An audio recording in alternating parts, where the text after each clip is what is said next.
По всей Великобритании действует сеть торговли людьми, жертв которой девушками и молодые женщины из бедных стран, чаще всего из Румынии.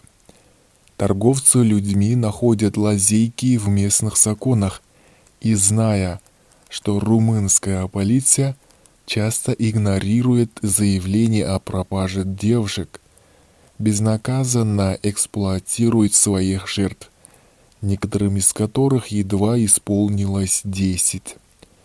Как только девушкам исполняется 18 лет, их привозят в Великобританию, где на них можно заработать больше денег. С новой огромной волной беженцев из Украины в Европе, большинство из которых женщины и дети, у этого бесчеловечного бизнеса могут появиться тысячи новых жертв.